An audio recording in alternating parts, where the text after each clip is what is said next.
Yulder, tienes el micrófono apagado. No sé si estás intentando. Ok. ¿Qué tal? ¿Ahora sí se escucha? Sí, te escuchamos bien. Ok, muy bien. Muchas gracias. Gracias, Daniel. Gracias a los organizadores por la invitación. Y pues nada, yo voy a hacer esta presentación y espero dejar suficiente tiempo para escuchar sus comentarios. Lo he titulado Multidimensionalidad e inconmensurabilidad en la deliberación.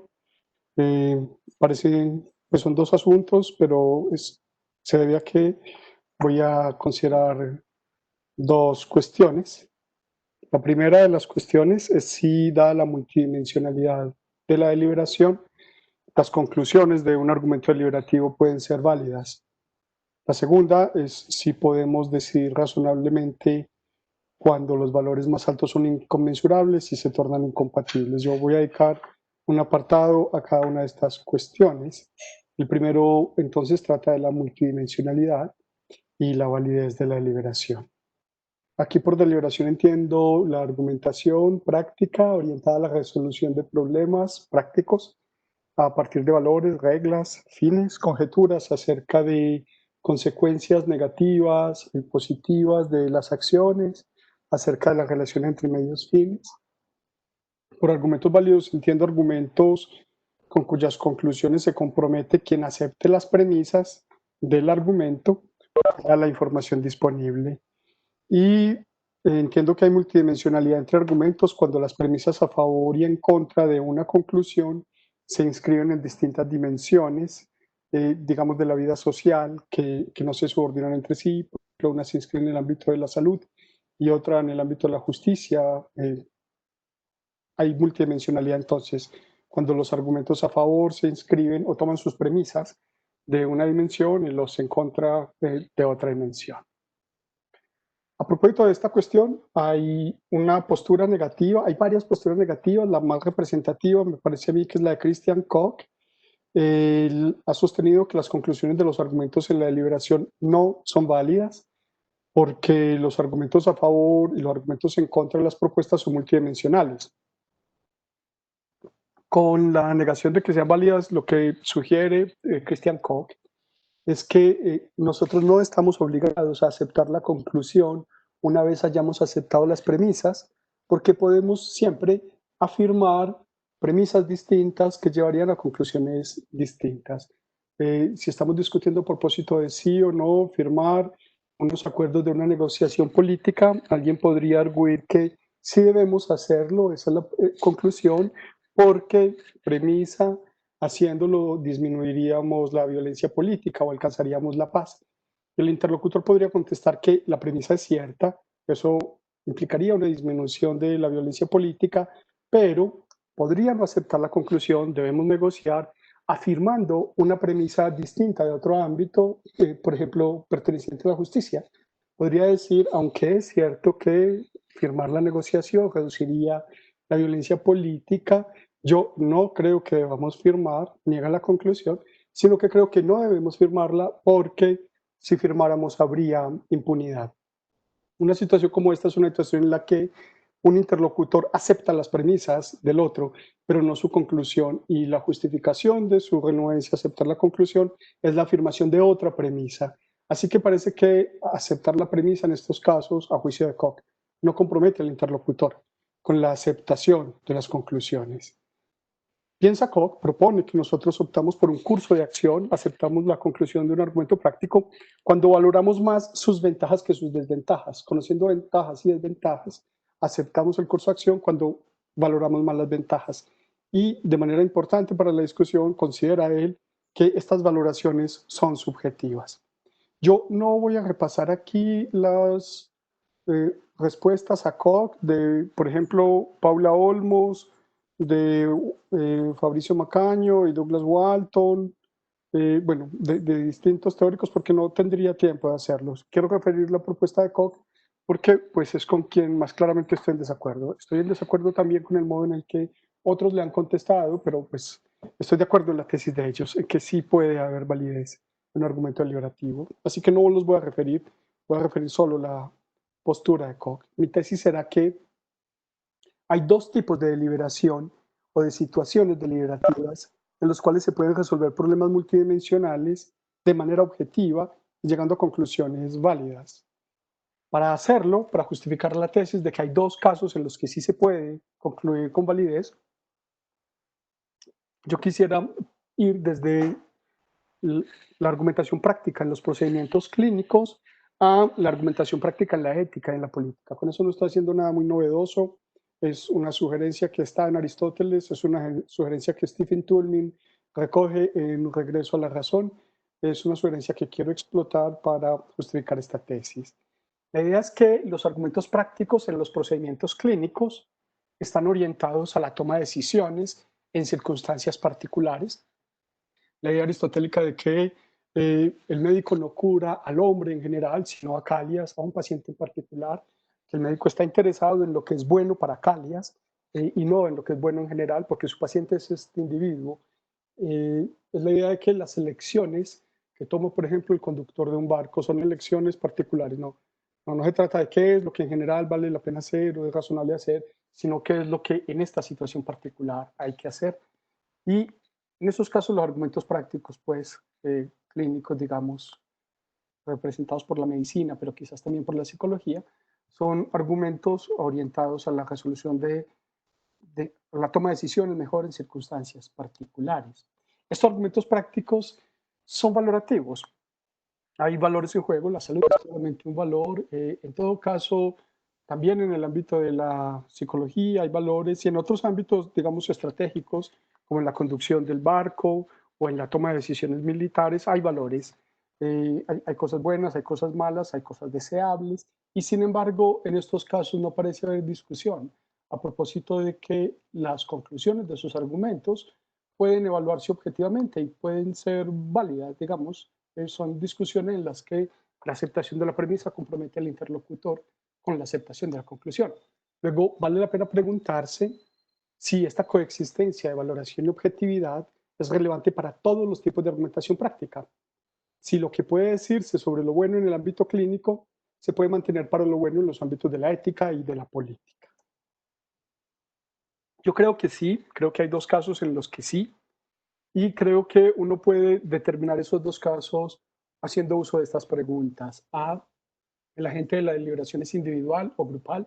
B, el agente individual o grupal ha establecido previamente que algunas cosas pertenecientes a ciertas dimensiones son más importantes que algunas otras pertenecientes a otras dimensiones.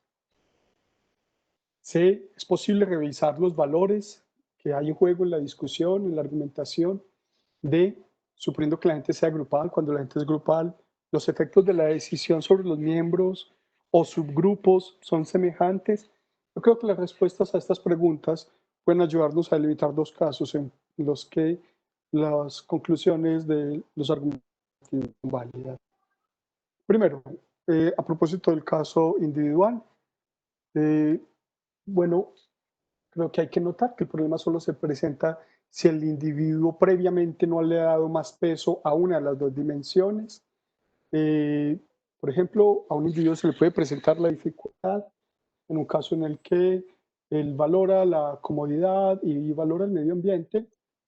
Por lo general, esos no son dos valores incompatibles, pero en una situación en la que los únicos vehículos disponibles son o cómodos, pero contaminadores, eh, pues es una situación en la que él tiene que elegir si me voy en un vehículo que es cómodo pero contamina o me voy en uno que no contamina pero es incómodo. Si hubiera una situación en la que solamente hubiera dos vehículos y tuvieran estas características, él tendría que elegir. Por supuesto, este problema solo sería relevante si él no hubiera elegido previamente qué es más importante para él, si la comodidad o el medio ambiente. Ahora, suponiendo entonces que él no lo ha elegido previamente y el problema se le plantea, yo creo que lo puede resolver, propongo que lo puede resolver, si él ha establecido previamente alguna jerarquía de valores pertenecientes a diferentes dimensiones, no estas de la comodidad del medio ambiente, sino otras. Sugiero que un agente puede hacer uso de muchos criterios para establecer otra jerarquía, que es de lo que trataría. Tendría que establecer una jerarquía entre la dimensión de la comodidad y la dimensión del medio ambiente. tendría que decidir a cuál dimensión darle más importancia y creo que puede hacerlo sopesando las consecuencias de diversos órdenes, las consecuencias que tendría darle prioridad a la comodidad sobre el medio ambiente o al contrario, sobre la solución sobre su identidad narrativa, cómo contesta la pregunta quién soy yo, cómo he llegado a ser quién soy, cómo me entiendo. Ahí estoy pensando en una propuesta de Smith sobre la solución a mayores, si establezco esta jerarquía de valores aquí, luego qué consecuencias va a tener esto en la resolución de otros problemas. Sobre otros fines, la gente no solamente tiene la finalidad de llegar a donde va, no solamente tiene la finalidad de estar cómoda, puede tener otros fines y puede examinar el modo en el que una nueva jerarquía afectaría esos otros fines sobre los valores y la jerarquía de valor que ha establecido en otros ámbitos. Creo que mediante estos procedimientos él podría o ella podría establecerlo. Esto solo sería posible si él pudiera efectivamente revisar sus valores. Es decir, él no podría hacerlo en un caso en el que sus valores eh, fueran no revisables o fueran compulsivos. Los juicios de valor son no revisables cuando el agente está dispuesto a mantener el juicio de valor ante cualquier revisión de supuestos fácticos. Y pues son compulsivos cuando la aceptación del juicio de valor implica un imperativo absolutamente incondicional, uno que debe cumplirse con independencia de cualquier razón que pudiera haber para no hacerlo. Yo tendría un juicio de valor no revisable, por ejemplo, si yo dijera que la comodidad es valiosa, y ninguna nueva información fáctica, por ejemplo, alterara esa valoración.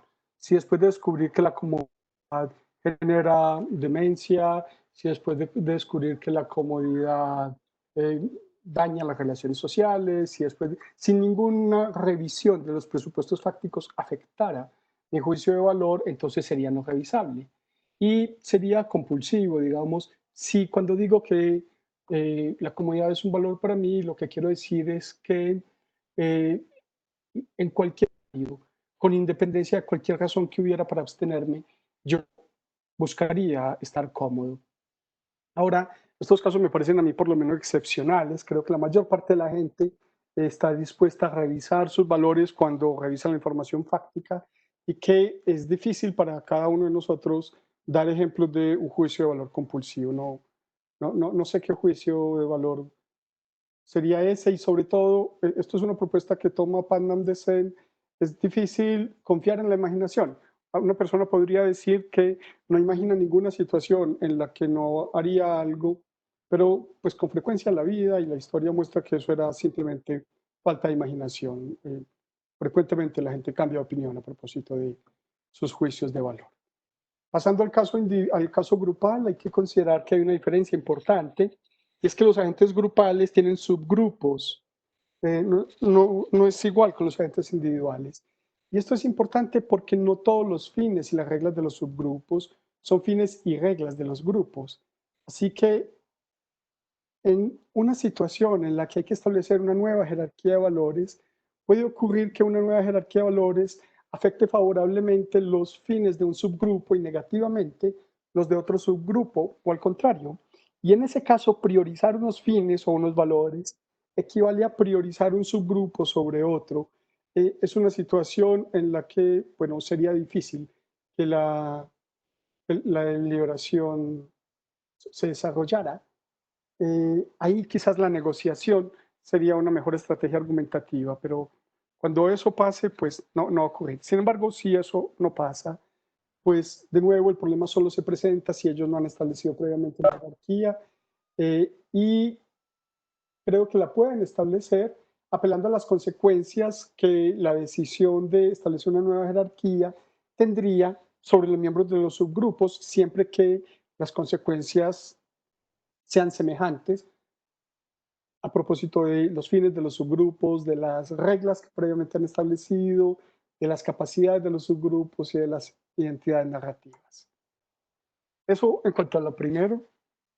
Eh, Voy a abordar ahora la segunda cuestión, la inconmensurabilidad entre valores del más alto nivel. Espero que apunten sus objeciones que deben estar en este momento mm, bullendo y las voy a considerar todas si me hacen el favor de presentármelas más tarde.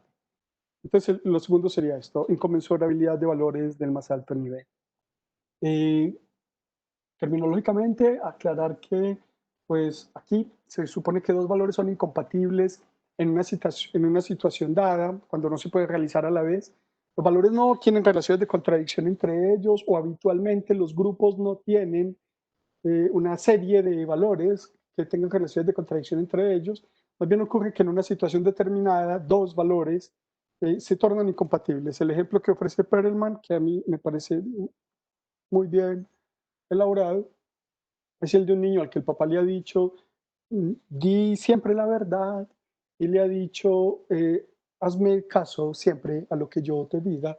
Luego la verdad y la obediencia son dos valores y pues el papá espera que esos valores no sean incompatibles.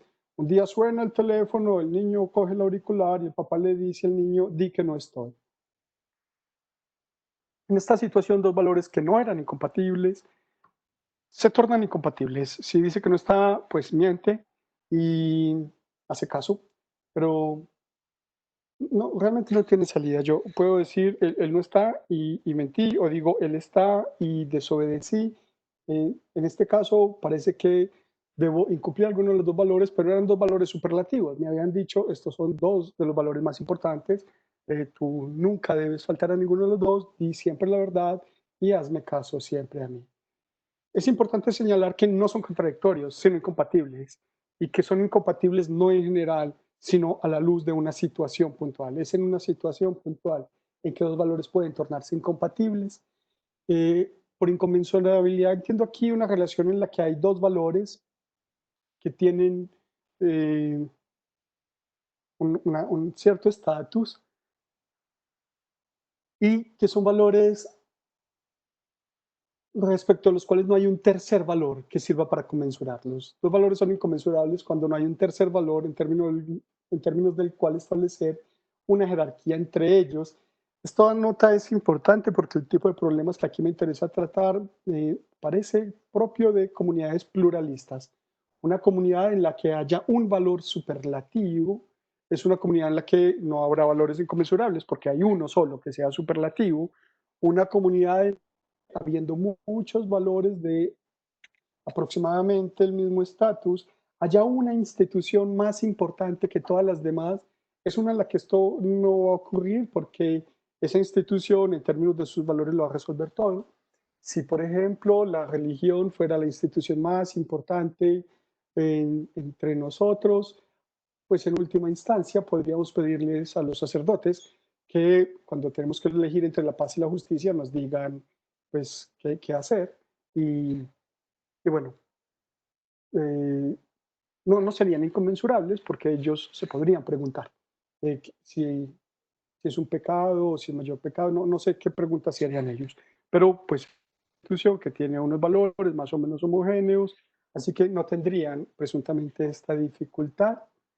También ocurre que si hay alguien que o hay una comunidad en la que el dinero sea lo más importante y están dispuestos a ponerle precio a todo, a la vida, a la justicia, a el ocio, si todo tiene un valor económico, pues entonces esto tampoco ocurre, pero esa ya no sería una comunidad pluralista.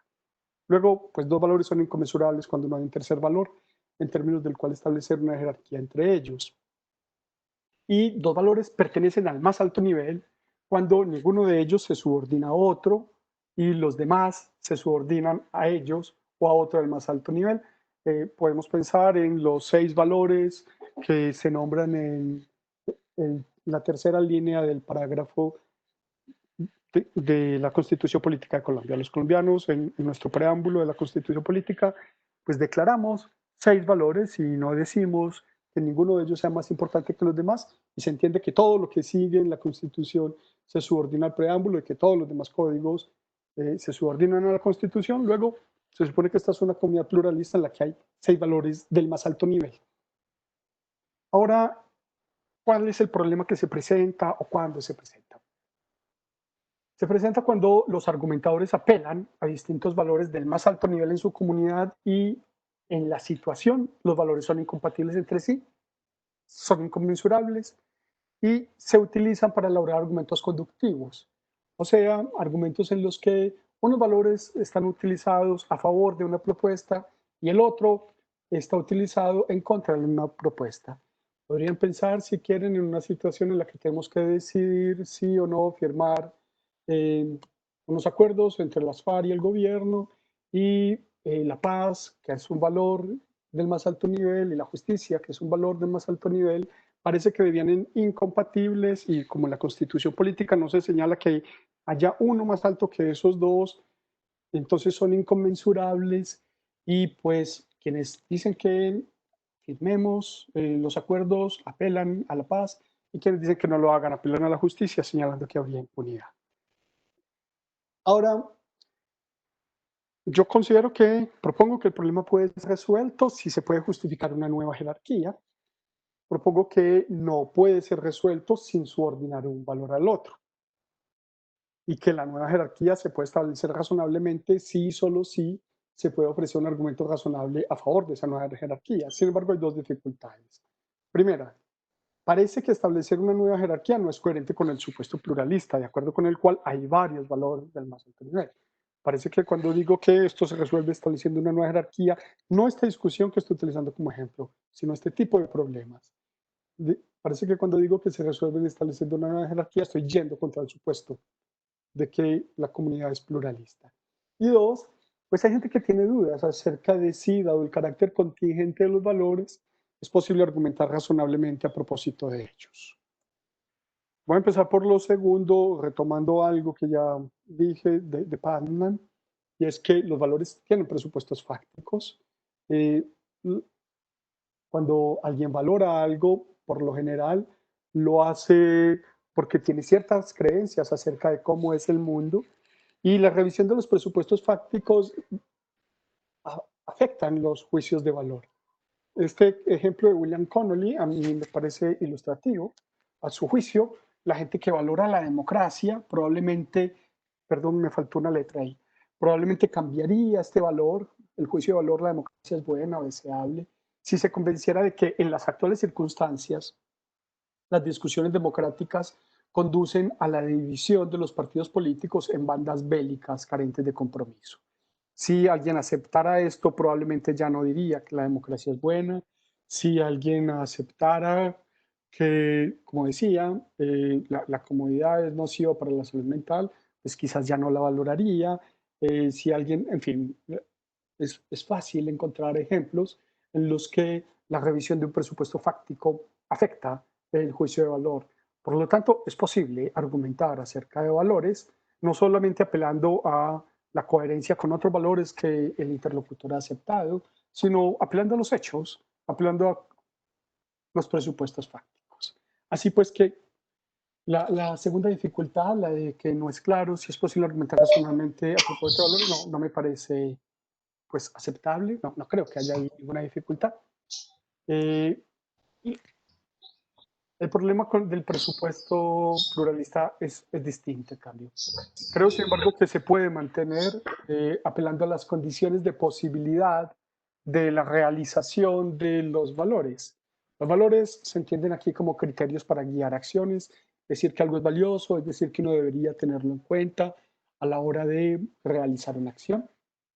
Ahora, los valores pueden ser educados o no, en el sentido de yo puedo creer que la honradez es un valor, pero pues yo tengo que hacer algo para realizar ese valor, eh, o puedo no hacerlo. En todo caso, pues hay un vínculo entre el valor y su ejecución y yo puedo ejecutarlo o no. Y ejecutarlo implica hacer algunas cosas eh, y la ejecución de el valor, pues, tiene condiciones de posibilidad. Digamos, yo puedo decir que la paz es valiosa, pero buscar la paz en ciertas circunstancias puede implicar hacer ciertas cosas. Por ejemplo, puedo pensar que implica firmar estos acuerdos. Yo puedo decir que la justicia es valiosa y quizás yo piense que buscarla implica rehusarme a firmar. eh, y hay unas condiciones de posibilidad. Yo no puedo realizar las acciones en el vacío. Yo puedo buscar firmarlo en ciertas condiciones, yo puedo buscar mantener la comunidad en ciertas condiciones. Hay condiciones fácticas que posibilitan la realización de las acciones que cuentan como ejecuciones de los valores. Ahora, si eso es así, entonces nosotros podemos usar esas condiciones de posibilidad para pensar en los valores. Nosotros podemos saber qué significa para una comunidad un valor, intentando determinar qué tendría que hacer esa comunidad para ejecutarlo. Nosotros podemos comparar los valores entre sí, aunque sean inconmensurables, aunque no haya un tercer valor en términos de los cuales conmensurarlos, apelando a las condiciones de posibilidad. Esto es, comparando lo que tendríamos que hacer para realizar un valor con lo que tendríamos que hacer para realizar otro valor. Ahora, si esto es así, entonces nosotros podemos establecer nuevas jerarquías de valores desde el punto de vista de sus condiciones de posibilidad. De este modo, determinando la realización de cuál de ellos posibilita la realización del otro. Yo creo que si hiciéramos eso mantendríamos el supuesto pluralista, porque establecer una nueva jerarquía desde el punto de vista de las condiciones de posibilidad no es necesariamente establecer diferentes niveles de importancia. Más bien, es establecer distintos lugares en una agenda, en una lista de cosas que una gente pretende hacer.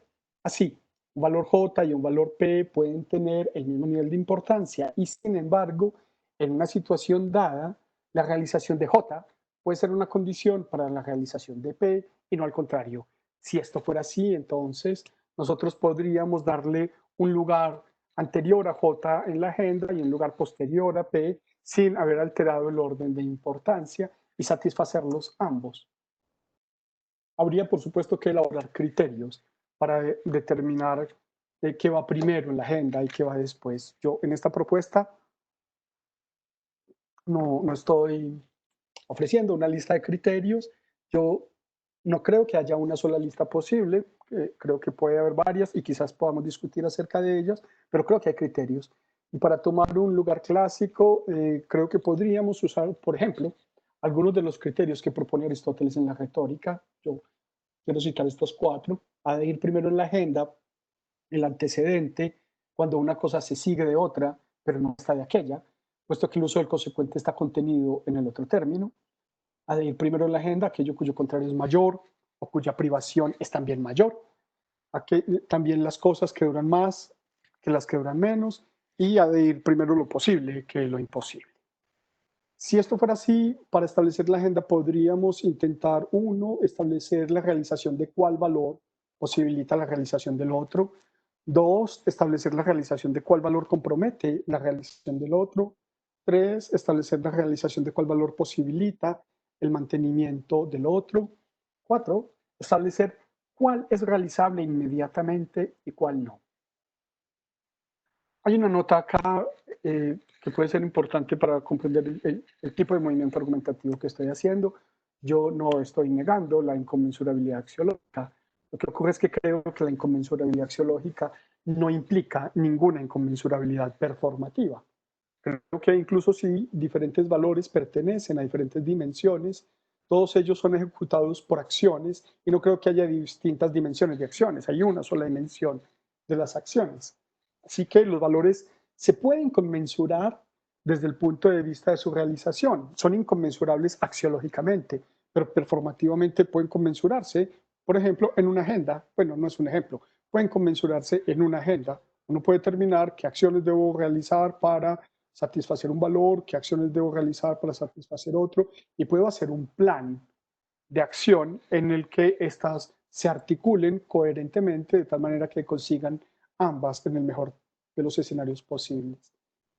Estoy pensando en argumentos que deben tener como conclusiones nuevas jerarquías de valores desde el punto de vista de la agenda, no desde el punto de vista axiológico.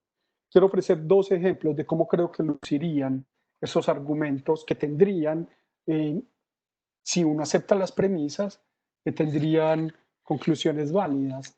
Este es un primer ejemplo. Uno, aunque la justicia es un valor tan importante como la paz.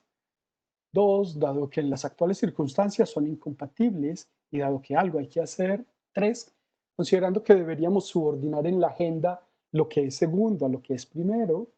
considerando que lo que precede es primero cuando una cosa se sigue de otra y la relación no es recíproca, y que la paz hace posible un estado más fuerte en el que la justicia puede ser alcanzada y que buscar la justicia puede hacer imposible la paz, considerando que lo que es posible es primero que lo que es imposible y que el Estado no tiene suficiente poder para ganar la guerra e imponer justicia, pero sí lo tiene para negociar y obtener la paz.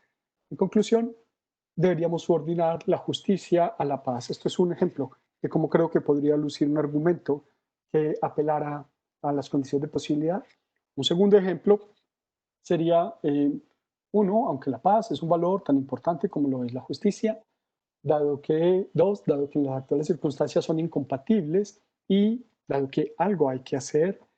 Tres, considerando que deberíamos subordinar en la agenda lo que es segundo a lo que es primero, considerando que las cosas que duran más tiempo son primero que las que duran menos y que sin justicia garantía de repetición de la guerra actual, considerando que es primero aquello cuya pérdida es más grande que aquello cuya pérdida no es más grande, y que la subordinación de la justicia a la paz redundaría en la pérdida de la justicia y de la unidad nacional, entonces, en conclusión, deberíamos subordinar la paz a la justicia. Estos son dos ejemplos que siguen más o menos la forma que estoy imaginando. Ahora, esa forma es una forma de argumentos conductivos, son argumentos conductivos aquellos en los que se sopesan eh, consideraciones favorables y contrarias a una conclusión. No estoy sugiriendo que son singulares, que sea un esquema de argumentación, más bien es una situación en la que un hablante conoce las razones que tiene su antagonista para negar la tesis que él propone. Entonces son argumentos conductivos en los que hay un reconocimiento de que dos valores de diferentes dimensiones pertenecen al mismo nivel de importancia.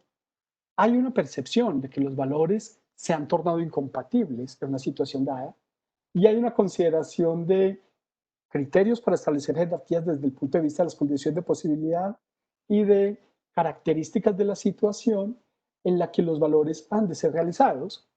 Consecuentemente, se infiere una nueva jerarquía en la agenda de los valores en cuestión. Yo debería subrayar ahí lo de agenda para que se entienda que estoy intentando mantener un puesto pluralista. Ahora, hay tres características de estos ejemplos que yo quisiera destacar. Una, A y D.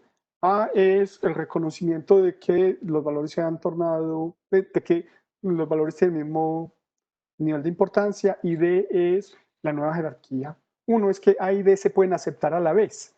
Se pueden aceptar a la vez porque A señala que P y J pues tienen el mismo nivel de importancia y D no niega eso. Lo que hace es poner a P y a J en distintos lugares de la agenda. Esa es una primera característica sobre la que quiero hacer énfasis. Dos, quiero hacer énfasis en que aunque D expresa la conclusión del argumento, es decir, la nueva jerarquía de valores, aunque eso es así, sí, como se dice en A, algo hay que hacer, la argumentación práctica, el problema práctico en última instancia, no termina en D.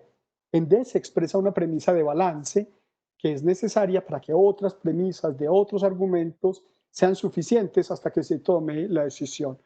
Pues yo supongo que después de que se acepte una nueva jerarquía, entonces quedamos en condiciones de elaborar argumentos que apelan a valores, que apelan a reglas, que apelan a consecuencias negativas, y luego argumentos prácticos, que son relación entre medios y fines, mediante los cuales ya sí, en última instancia, podríamos concluir algo.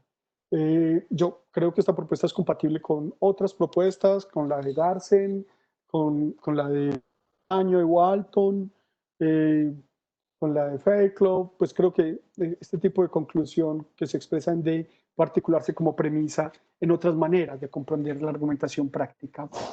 Tres, creo que en D puede observarse que hay un desacuerdo entre el primer y el segundo ejemplo, cada uno de los cuales establece una subordinación diferente entre los valores P y J.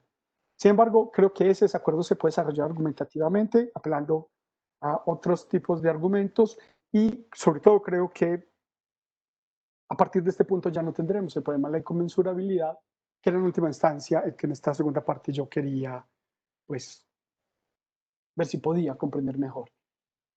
Ahora, en conclusión, he planteado dos cuestiones. Acerca de la primera, he sugerido que los argumentos deliberativos pueden ser válidos a pesar del problema general de la multidimensionalidad de los valores, y creo que pueden ser válidos en dos casos. Uno, Cuando la gente es individual, ha establecido previamente alguna jerarquía de valores distintos a los que están en cuestión o de cosas pertenecientes a distintas dimensiones y sus valores son revisables. Y dos, cuando la gente es grupal, ha establecido previamente alguna jerarquía de valores, sus valores son revisables y los efectos de la decisión sobre los miembros de subgrupos son semejantes. Me imagino que esta última cláusula, la de los efectos de la decisión sobre los miembros de subgrupos son semejantes, será un poquito insatisfactoria porque puede parecerles, como me parece a mí, que muy frecuentemente no es así, pero yo estoy intentando determinar en qué caso la deliberación puede llevar a conclusiones válidas. Con esto no quiero sugerir que los demás no, sino que puede haber otros modos. Por ejemplo, la negociación es un tipo de diálogo argumentativo que podría ser más adecuado cuando los efectos sobre los subgrupos no son semejantes. Y la segunda conclusión, con respecto al caso especial de la incompatibilidad entre valores del más alto nivel que se tornan incompatibles en una situación dada, es esta, he sugerido que es necesario justificar una premisa de balance, una premisa que establezca un tipo de jerarquía, que ha de ser jerarquía en la agenda, no puede ser jerarquía axiológica en general, mediante la apelación a las condiciones de posibilidad de la organización de los valores. Daniel, yo creo que alcancé.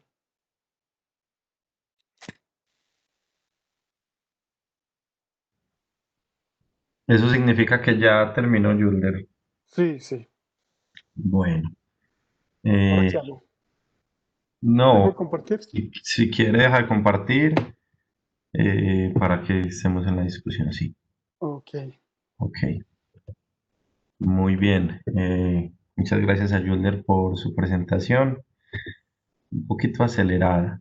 Es que creí que no me iba a dar el tiempo y bueno, ojalá se haya entendido algo. Está muy bien, ¿no? Está bien. Abrimos entonces el espacio para las preguntas. Quienes quieran participar del espacio pueden utilizar el chat para pedir la palabra, por supuesto.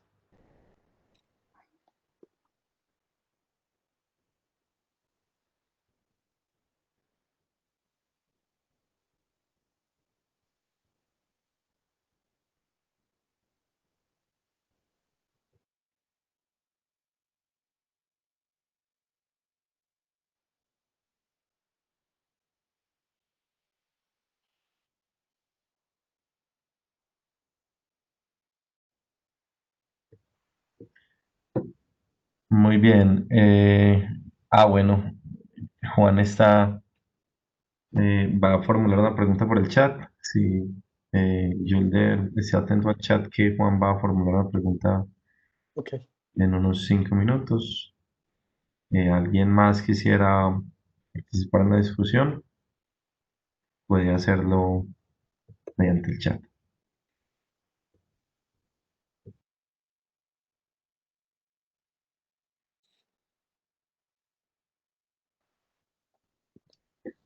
Schumann, adelante.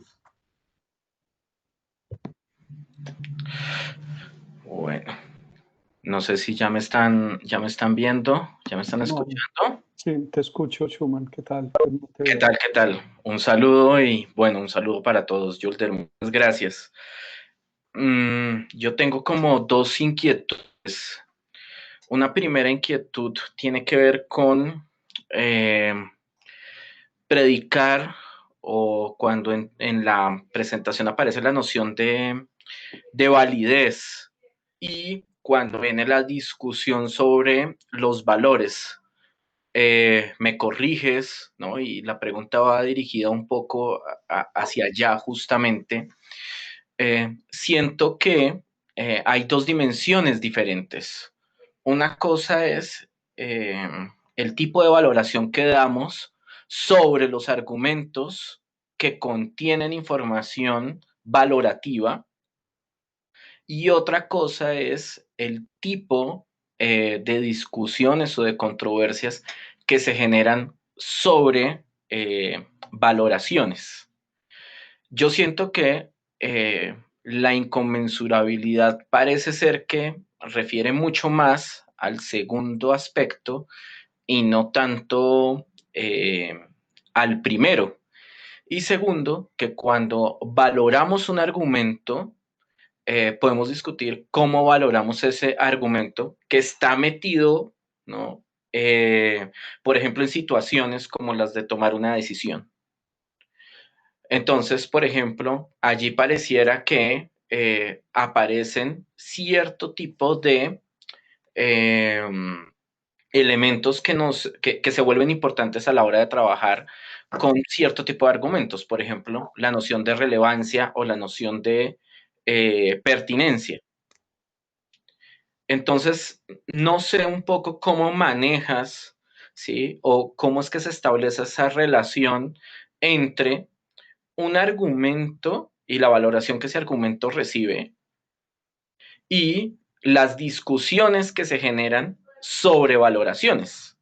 Obviamente uno ahí podría generar como una especie como de bucle sin fin, pero no sé cómo se maneja eso porque probablemente encontraríamos un poco de luces al marcar justamente la distinción entre esos dos ámbitos.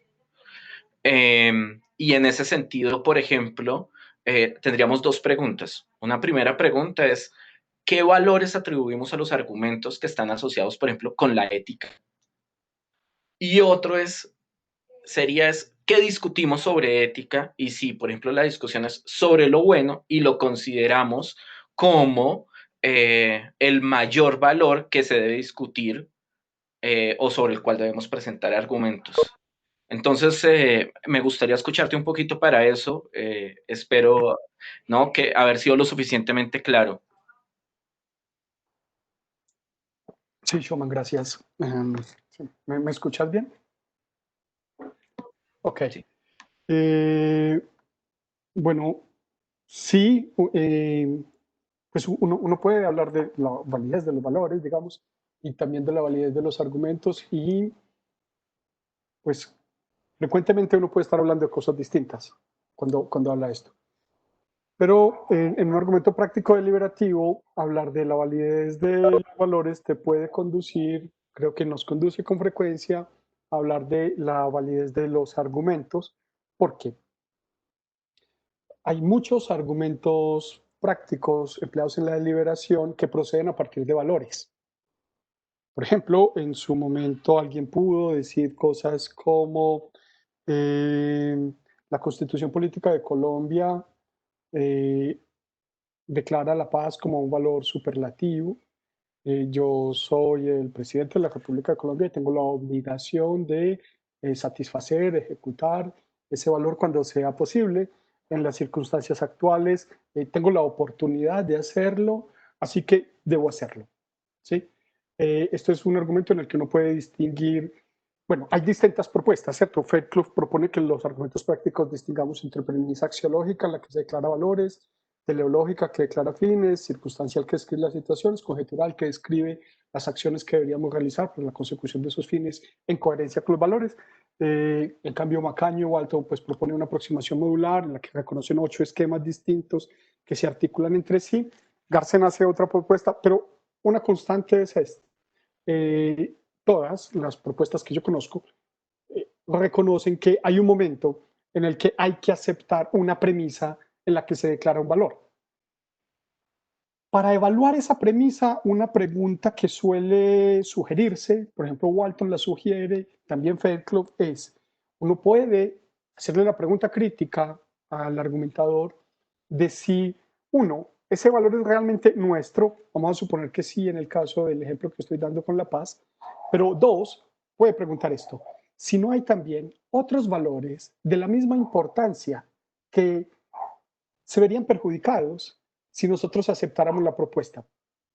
Y aquí es donde viene el señalamiento de Christian Koch.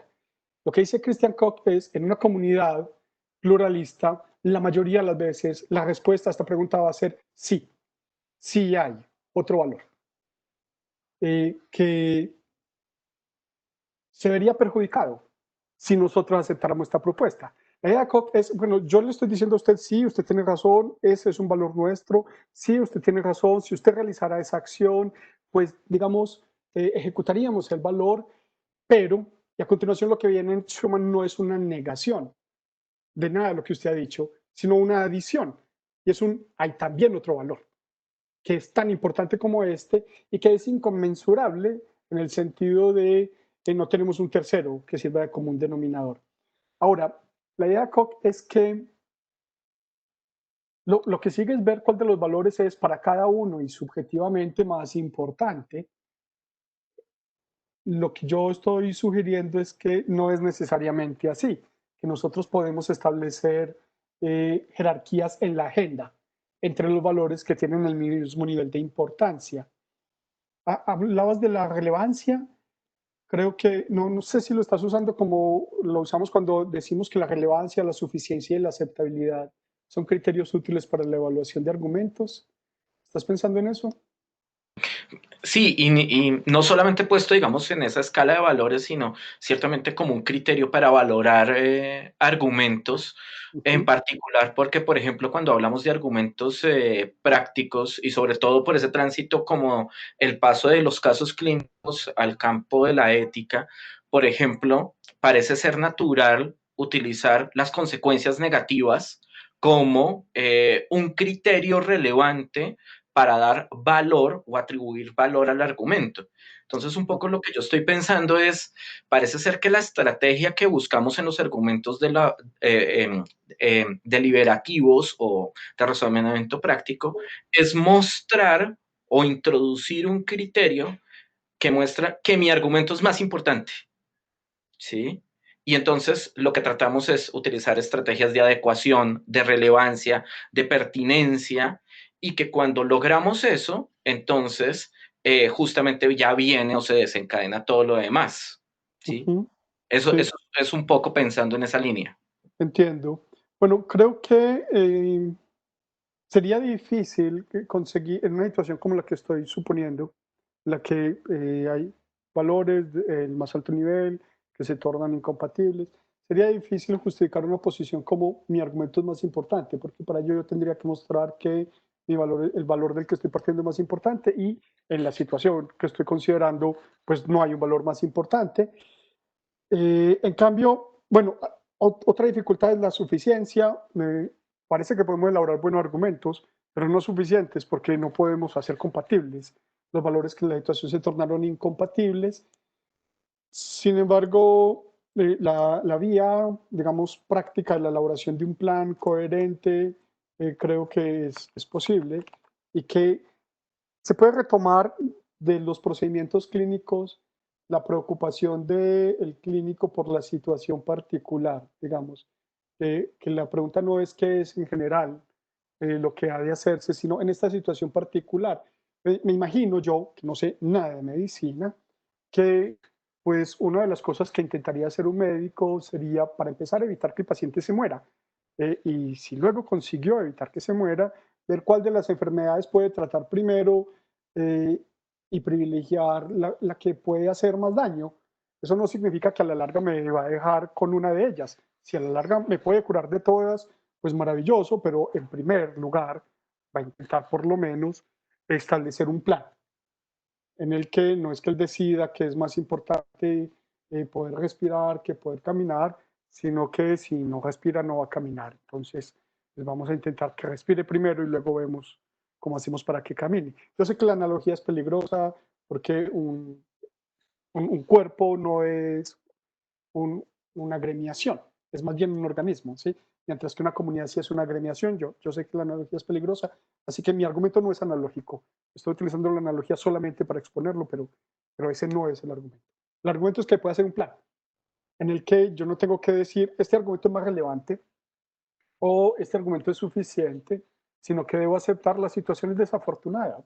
Dos de nuestros valores más altos se tornaron incompatibles. Sin embargo, como los valores son ejecutables, podemos apelar a las condiciones de posibilidad de su ejecución para organizar un plan coherente, en el que, en el mejor de los mundos posibles, satisfagamos ambos valores.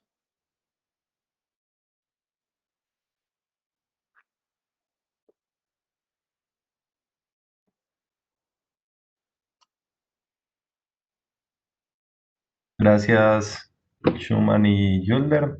Seguimos entonces con Carlos Garzón. Hola, Buenas tardes, Julder. Muchas gracias por la presentación. ¿Me están escuchando? Sí, Carlos, ¿cómo estás? Muy bien, muchas gracias. Muy interesante el tema y tengo dos preguntas, Julder. Una de carácter como aclarativo y bueno, y otra que tiene que ver ya quizás con lo que tiene en relación con los criterios para las agendas. Voy a empezar por esta última, que la tengo quizás un poquito más clara. Cuando hablabas de los criterios para la agenda, nos decías que digamos, era prioritario que determinar qué es lo que debe ir primero en una agenda, ¿no? Entonces estas cuatro criterios o condiciones, ¿no? Primero lo primero, ¿no? El antecedente antes que el consecuente, así lo entendí yo. Sí. Aquello cuyo contrario es mayor, el otro era que las cosas que duran más estén primero a que las que duran menos, y que esté primero lo que es posible a lo que es imposible, ¿sí? Cuando miramos los ejemplos, los dos ejemplos que pusiste, en ambos ejemplos utilizas dos criterios agencial pues sí, de la agenda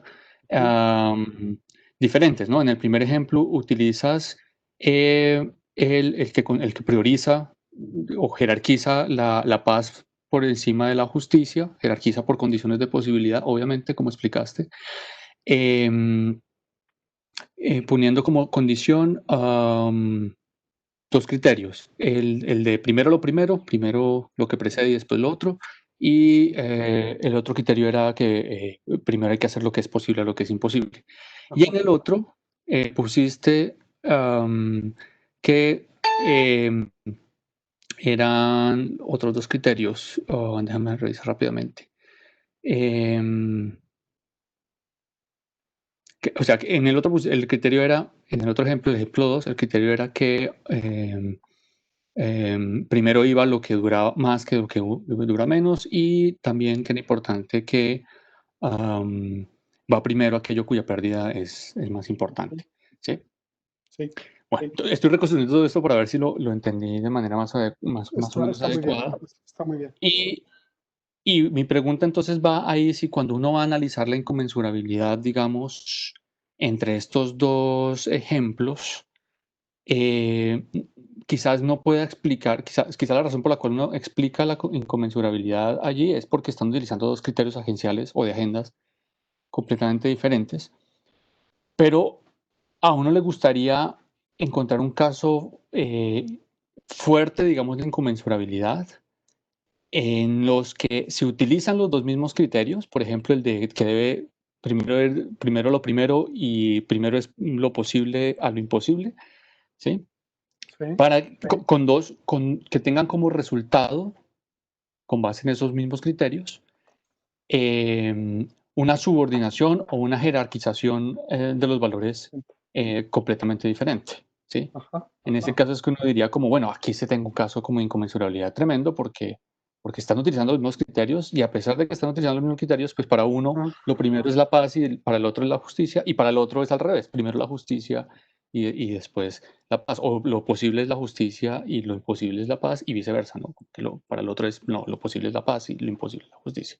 O bueno, o si combinamos cualquiera de esos criterios, ahí uno tendría un caso que a uno sí le gustaría como explicar cómo resuelvo ahí ese asunto, ¿no? Bueno, esa era como la primera. ¿Qué piensas, digamos, de esos casos allí en los que hay criterios, usan los mismos criterios para una jerarquización diferente?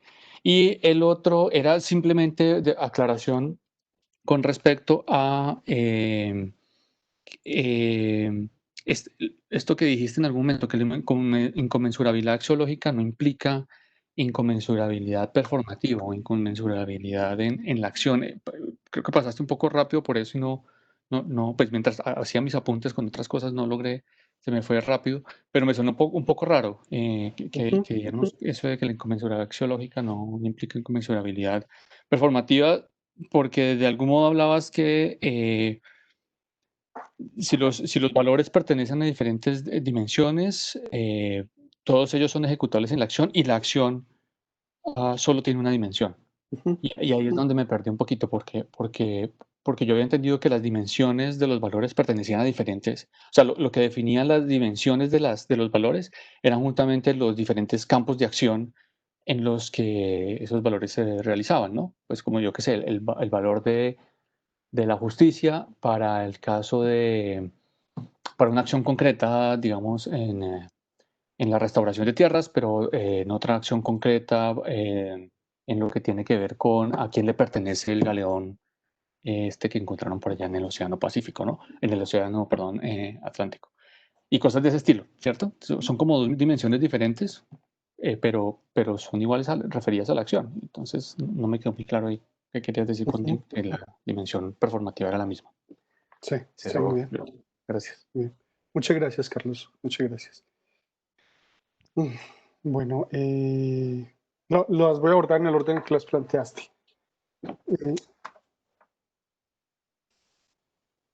Sí, pues están muy conectadas las dos preguntas, al menos las respuestas.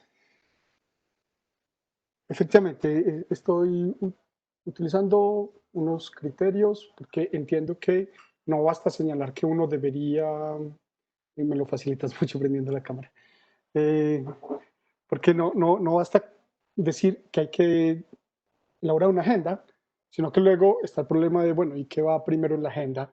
Yo creo que hay que pensar en los criterios para eso. Mm, Yo no tengo una propuesta en este momento acerca de cómo, de cuáles deberían ser esos criterios. Creo que valdría la pena explorar propuestas como la de Bradman acerca de pues, planes e intenciones. Pero pues un lugar más clásico me pareció el de la retórica de Aristóteles, así que yo tomé estos 4 criterios que me parecen bastante buenos, no estoy seguro de que sean suficientes. Yo creo que si emplearas los mismos criterios y llegaras a conclusiones diferentes, ahora tendrías un desacuerdo de otro tipo. Primero, es un desacuerdo fáctico, pues ya no es un desacuerdo axiológico. Si estamos discutiendo, si yo digo que es posible hacer esto y tú dices que no es posible hacerlo, bueno, pues tenemos efectivamente un desacuerdo, pero ya no tenemos el tipo de desacuerdo del que dice Koch que no se puede resolver de manera válida. Ya tendríamos un desacuerdo sobre descripción de hechos, sobre consecuencias de hechos, sobre condiciones de posibilidad de realización de acciones. Y si ahí hubiera una relación de inconmensurabilidad, creo que la palabra tendría aquí un sentido distinto e imagino que más cercano al que ha tenido en el campo de la epistemología. Creo que podría ser el caso que dos teorías distintas describieran hechos, una misma situación como hechos diferentes, porque tuvieran presupuestos metodológicos. Bueno, esto lo entiendes mejor vos que yo. Lo que quiero señalar es, si ahí hubiera un desacuerdo fáctico y a pesar de eso hubiera una relación de inconmensurabilidad, ya no sería la inconmensurabilidad de la que estaba hablando antes, que es axiológica, sino que sería, no sé si puedo decir, una inconmensurabilidad epistémica o epistemológica. Ahora, creo que en los dos ejemplos que ofrecí no hay inconmensurabilidad, justo porque están apelando a distintos criterios, sino que hay desacuerdos, puede haber desacuerdos. Si yo digo que una paz sin justicia no es duradera, pues estoy diciendo algo que suena bien a ciertos oídos, pero sin duda es cuestionable. Voy a darme ejemplos de situaciones en las que sí fue duradera. Ahí podemos también tener discusiones a propósito de cualquiera de los dos, pero de nuevo, creo que estas discusiones ya no son las discusiones de las que estamos hablando, ya son discusiones fácticas, de que resolvemos mediante argumentos que no tienen que apelar a valores. Podemos utilizar la historia, podemos comparar con otras comunidades contemporáneas que son parecidas, habrá argumentos de analogía, habrá una discusión argumentativa distinta a la que motiva a Koch, entre otros, a señalar que los argumentos de la deliberación no pueden ser argumentos que concluyen de manera válida. Ahora, al contestar así, yo estoy suponiendo aquello por lo que me estabas preguntando. Estoy suponiendo que la acción es unidimensional. Es decir, que hay una dimensión de las acciones y que no hay varias dimensiones. Ah, aquí hay dos comentarios que quiero hacer. El primero, yo asocio más las dimensiones a campos axiológicos, institucionales y teleológicos que a campos de acción, digamos. Por supuesto, son dominios de la acción, pero creo que lo que hace tan fuerte la división entre, por ejemplo, la apelación a la justicia y la apelación a la paz es que la justicia es un valor más característicamente jurídico en el que se ha pensado más en el pasado, en el que hay unas instituciones que requieren mayor estabilidad o inflexibilidad, diría el politólogo, mientras que el político no está pensando en términos jurídicos, está pensando en el futuro, está pensando en lo que es posible. Y esto pues, puede ser tan aristotélico como se quiera. Las discusiones deliberativas propias de la política le piden a la audiencia que tome una decisión acerca de cómo actuar en el futuro, mientras que las judiciales le piden que juzgue una acción pasada. La querella entre abogados y politólogos o políticos no creo que sea aquí consecuencia de que haya dos dominios de acciones, sino que son dos instituciones distintas que en principio se supone que se articulan bien, pero en una situación determinada pueden tornarse incompatibles porque sus valores no son exactamente los mismos, porque los fines que se persiguen no son exactamente los mismos, porque los profesionales que participan en ellos no están formados para el mismo tipo de cosas. Creo que aquí pues sí hay una colisión de dos dimensiones, pero esas dimensiones son institucionales, axiológicas, teleológicas. Creo que el dominio de la acción es un dominio en el que hay unos agentes que realizan unos movimientos corporales para modificar un entorno, primero físico, luego simbólico, de tal manera que unos fines que ellos se han trazado sean asequibles. Esto último puede ser polémico y si lo es me gustaría que me indicaran, que vos me indicaras cómo lo desarrollo, pues me dieras pistas, porque lo tengo por más o menos aceptable hasta que alguien me diga que no lo es. No sé, Carlos, si con esto doy algo parecido a la Sí, respuesta. gracias, Julia. Yo quizás quisiera hacer una réplica, pero después de que los otros punten, para no colarme ahí en la palabra. Okay. Te lo Y si hay agradezco. tiempo. Y si hay tiempo. Muchas gracias. Gracias, Carlos. Ya que Juan David puede formular la pregunta a través del micrófono, le damos la palabra a Juan David.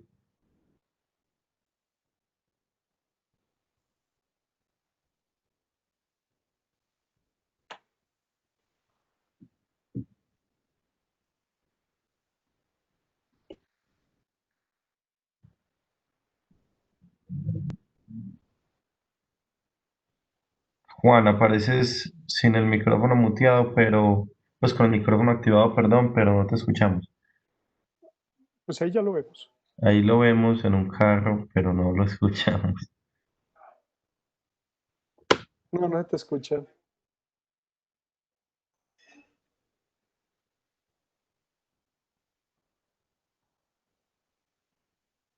Sí se me escucha. Ahora Ahí, sí. sí. Ah, sí, bueno, qué pena. Listo. Bueno, yo la escribí, entonces la voy a leer en todo caso. Sino que como es un poquito larga, no quería ponerlos en esto. Natancho, Entonces, Carlos. Jules, Sí. muchas gracias por la exposición. Sí fue un poco rápido porque cuando la vimos en el curso, pues discutimos muchos aspectos, obviamente con más profundidad, pero pues yo entiendo que por el tiempo. Entonces, hay algo que no me quedó claro en el punto que hablabas acerca de los valores y su referencia a situaciones fácticas. Y es que lo que yo pienso es que aunque los valores se refieran a cuestiones fácticas, sin duda, eso no implica que necesariamente sea posible superar el desacuerdo acudiendo a estas cuestiones, porque casi siempre un mismo hecho puede interpretarse en distintas maneras. Por ejemplo, siguiendo el caso de los acuerdos de paz que presentaste, eh, puede decirse acerca de los muertos en el conflicto armado, que son un hecho relevante además en la discusión entre justicia y paz, Primero, que han sido culpa de las FARC y entonces exigir justicia en forma de condena. O segundo, que no importa atribuir responsabilidad a uno u otro agente porque ante todo han sido culpa del conflicto en general y así usar ese mismo hecho de los muertos para argumentar en favor de la paz.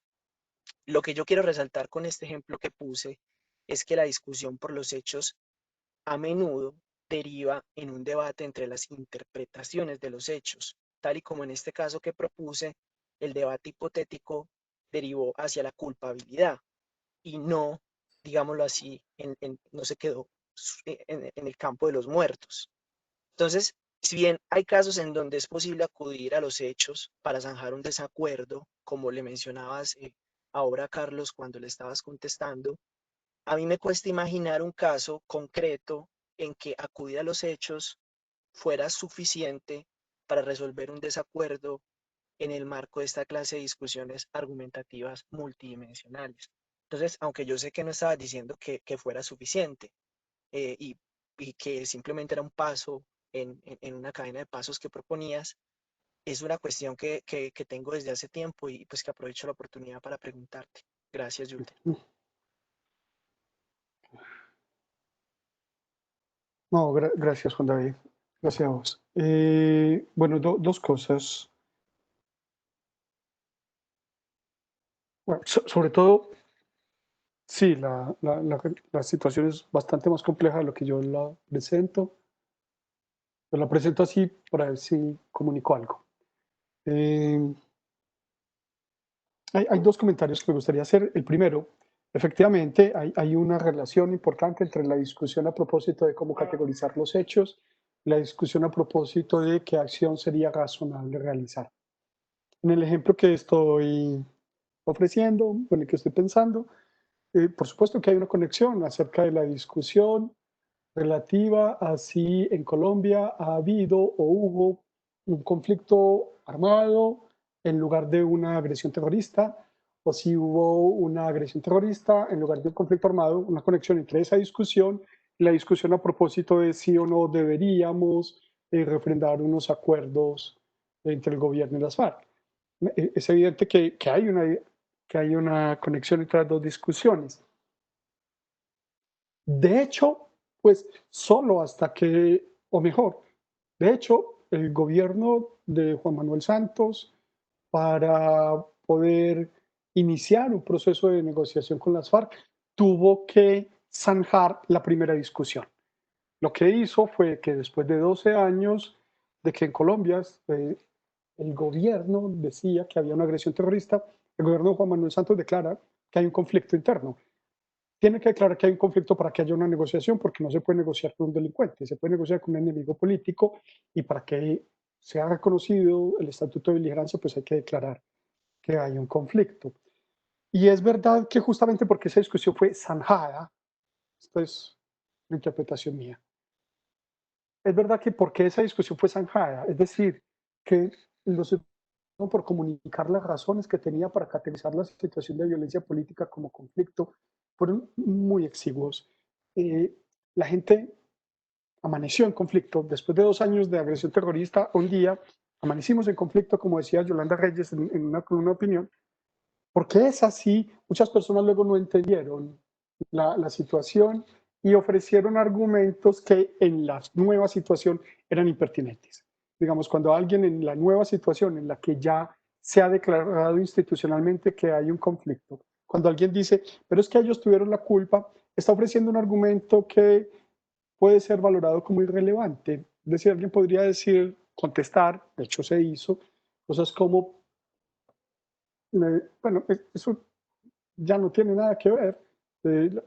Si los hemos reconocido como enemigos, ahora no nos preguntamos quién tiene la culpa. Somos enemigos. Ellos intentan hacernos daño, nosotros intentamos hacerles daño. Somos enemigos. Los enemigos se hacen daño y se hacen daño intencionalmente para la consecución de propósitos políticos. El argumento tenía que sonar cínico, descarado, doloroso para todas las personas que no pasaron por la fase de esto no es una agresión terrorista, esto es un conflicto interno, y pues claro que El que esa primera discusión no se haya desarrollado argumentativamente o al menos comprensiblemente para la mayor parte de la gente, desquició también la segunda. Y yo estoy de acuerdo con vos en eso, hubo una interferencia. Pero ahora, desde un punto de vista argumentativo, creo que son dos discusiones distintas y que una cosa es discutir a propósito de cómo categorizar una situación y otra cosa es discutir a propósito de qué acción sería razonable realizar en la actual situación. La segunda pregunta solamente tiene sentido luego de que he contestado la primera. Hay conexión entre ellas, pero son dos discusiones distintas y creo que, bueno, un ejemplo es nuestro caso. No haber desarrollado satisfactoriamente la primera, no haber terminado la primera con ningún asomo de acuerdo, o al menos de comprensión, desquició la segunda. Ese es el primer comentario, tal vez muy largo, perdón. Y el segundo es este, hay otra manera en que se conectan los hechos con estas discusiones, y es que los argumentos que apelan a valores tienen dos premisas. Hay una premisa en la que se señala que algo es en general valioso, y hay una segunda premisa en la que se señala, se describe una situación, es una premisa circunstancial desde el punto de vista de sus valores.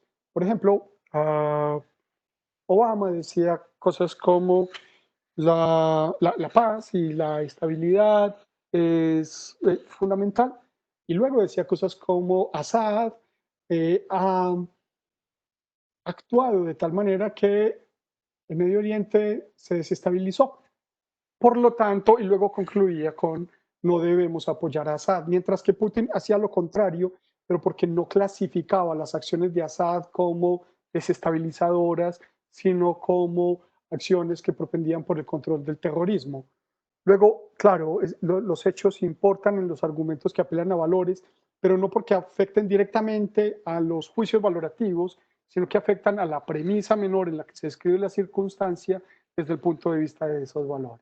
En cualquiera de los dos comentarios, Juan David, yo creo que es así que hay una conexión, pero que haya una conexión no quiere decir que son la misma discusión, más bien son distintas fases. Se supone que yo primero me pregunto cómo es el mundo y luego me pregunto qué es valioso y luego, dado que el mundo es así y estos son mis valores, me puedo preguntar o es razonable que me pregunte qué he de hacer para conseguir mis fines. Bueno, estamos de acuerdo, creo, en que hay una conexión, pero creo que porque se pueden hacer distinciones, uno puede ir por fases, solventar primero la discusión de la categorización. ¿Usted qué dice que está pasando? ¿Esto es una guerra civil o es una agresión terrorista? Y solo luego preguntarnos, ya que esto es lo que hemos aceptado que es, entonces, ¿qué debemos hacer? Y aquí es donde entran los argumentos que apelan a valores. Pues así lo entiendo. No, no sé, Juan David, ¿qué te parece? Sí, Julder, de acuerdo, estamos de acuerdo. Igual, lo que yo seguía sin captar era como, lo que pasa es que decirlo así está mal formulado porque no es como lo pienso, pero como qué aporta de cara a la resolución de un conflicto de este tipo el acudir a los hechos si en los hechos se encontrará posiblemente un mismo grado de incertidumbre. Como puede que no, por eso no quería decir que no aporta nada o insinuarlo, porque Sí, efectivamente puede que acudiendo a los hechos, sí, efectivamente, pues logremos morigerar quizá un poco algunas afirmaciones que se estaban haciendo en medio del debate y que ujú, claramente eran desproporcionadas. Pero sigo sin comprender o sin pensar en un caso concreto en donde apelar a los hechos en este tipo de debates multidimensionales sí logre zanjar la discusión. Quizá yo estoy presumiendo acá, digamos, como comentaste en un momento, una especie de pesimismo o mala fe, digamos, en los argumentadores que quisieran, digámoslo así, seguir como acomodando los hechos a sus propias interpretaciones. Yo creo que es por ahí.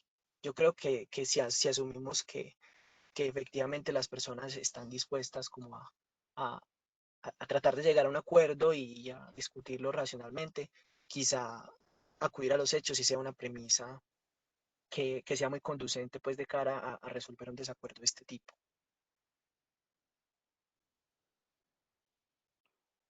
bueno, Pues la discusión a propósito de la categorización de los hechos supone definiciones, supone descripciones de situaciones. No, yo no tengo claro que los argumentos que proceden de las clasificaciones y concluyen categorizando supongan valoraciones. Más bien, al contrario, los argumentos que apelan a las evaluaciones suponen categorizaciones en su premisa menor.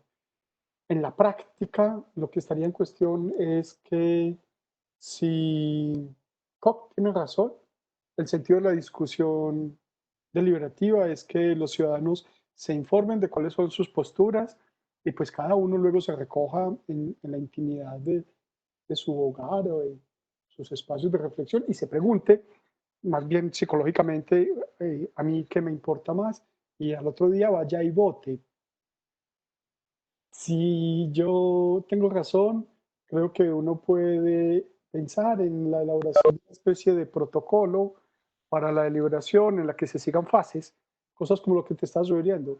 Primero deberíamos discutir acerca de los acuerdos de categorización y luego discutir acerca de las jerarquías de valores y luego de las consecuencias negativas. Y en el largo plazo, pues yo creo que eso conduce a una resolución razonable de un desacuerdo. Otro asunto es que quizás no haya ni tiempo, ni inteligencia, ni dinero, pero eso es un asunto que yo no estoy considerando. Por último, como sabes, la teoría de la argumentación no supone que la gente es sincera, sino que cuando participa en una discusión asume compromisos. Cuando dice que esto es valioso, pues realmente en el plano de la discusión no nos interesa tanto saber si la persona como individuo lo valora, sino que se compromete con esta proposición y pues en adelante, mientras que no la retire, es refutable por ese compromiso. Pero bueno, ¿no? Esa articulación entre hechos, acciones, categorización de valores es una cosa en la que evidentemente hay que trabajar más y yo tengo que trabajar más. Gracias Juan y gracias Yulder. Seguimos entonces con María Martínez. María, adelante.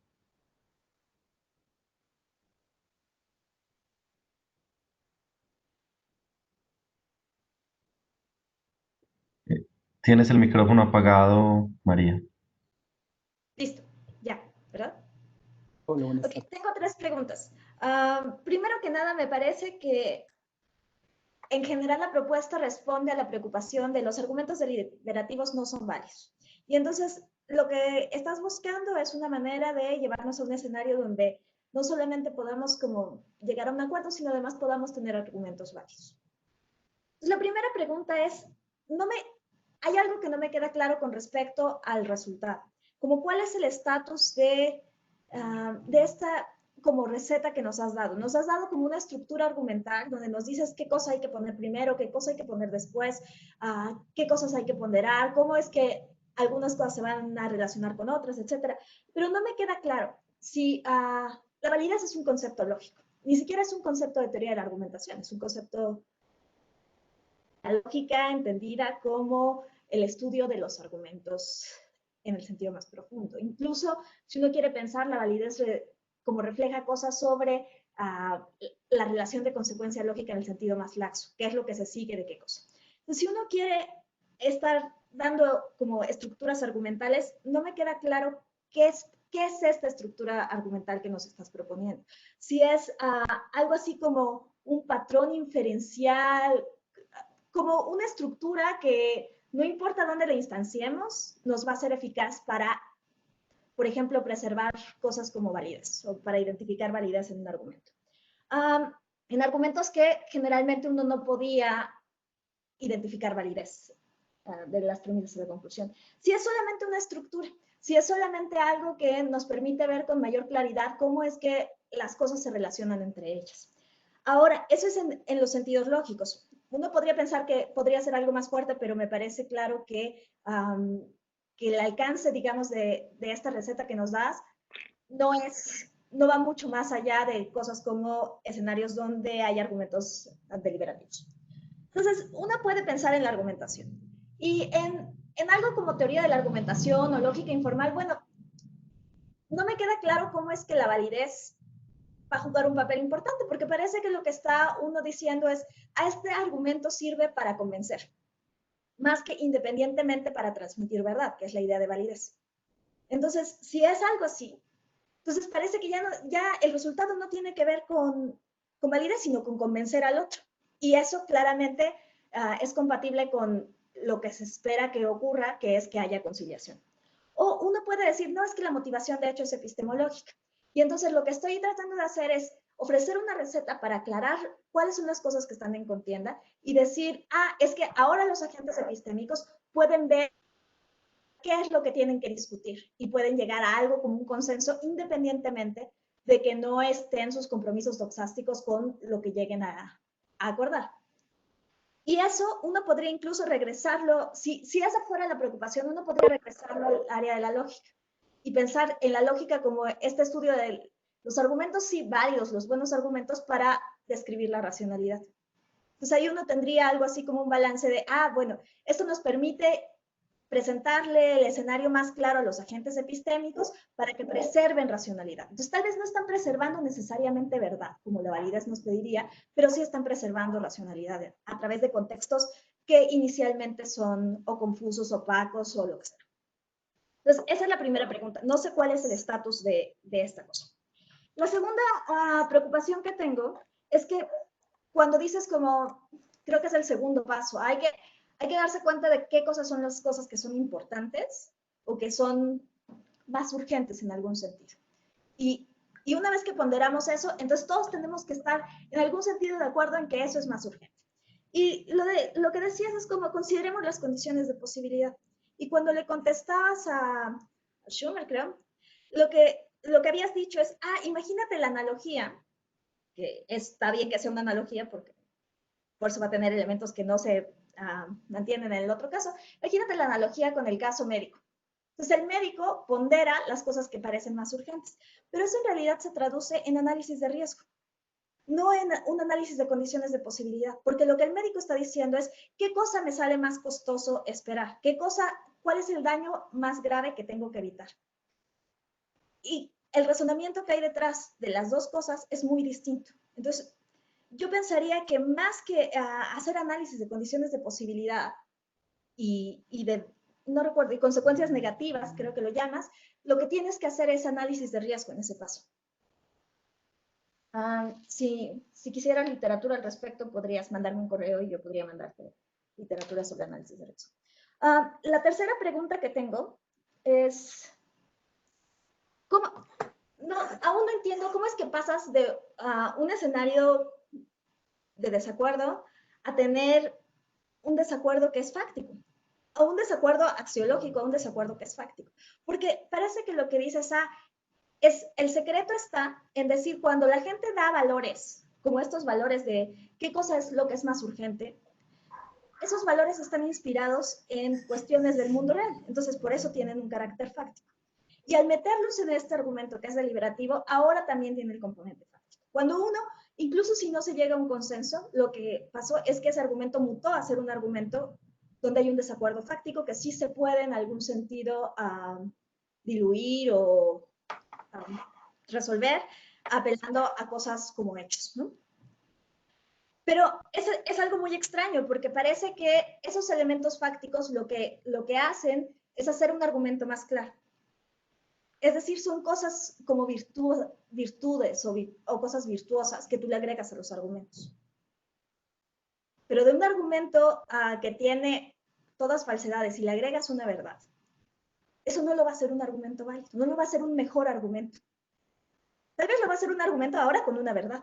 Entonces, lo que estás pasando es de un contexto donde aparentemente el argumento es defectuoso, agregarle algo que parece más sólido, más robusto, mejor aterrizado, y esperar que eso corrija toda la naturaleza del argumento y ahora te lo vuelva de otra forma. O sea, parece que no es un salto trivial. Y entonces, si crees que es algo que de hecho se puede hacer, tal vez tienes que explicar aún mejor cómo es que hay ese cambio de, algo así como de naturaleza del argumento. Entonces, son mis 3 preocupaciones. Gracias. Bueno, muchas gracias. Bueno, es un montón de cosas. Lo primero, sí, es importante terminológicamente. Yo estoy utilizando la palabra validez porque Koch la usa y en la manera en que dije que la iba a usar, pues si lo miras con cuidado, no es así como los lógicos definen la validez. En realidad, no solemos hablar de validez en teoría de la argumentación. Hablamos de convicción razonable, pero es porque esta validez no es la validez de la implicación lógica. Los argumentos que se ofrecen, el modo en que entendemos la argumentación es tal que alguien argumenta cuando ofrece una razón para incrementar la adhesión a una tesis o a una conclusión en un interlocutor, y los argumentos que son válidos lógicamente no incrementan, por lo general no incrementan. No, pero es una virtud, es decir, tiene que ver con la lógica aristotélica, que es decir, es un buen argumento, como la lógica, como el estudio de buenos argumentos.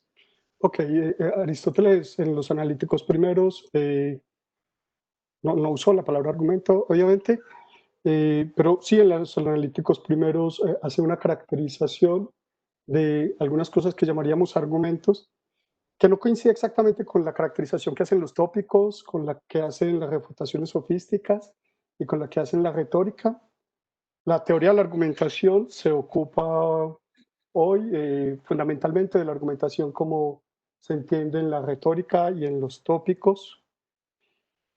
Este compromiso, digamos, bueno, primero, volviendo, se trata de incrementar la adhesión.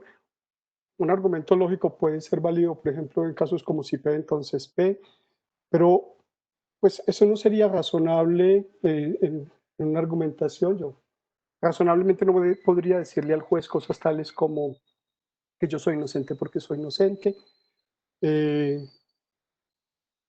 Más bien, se trata de incrementar la adhesión y creo que la necesidad aquí no es propiamente lo que los lógicos entienden por necesidad lógica.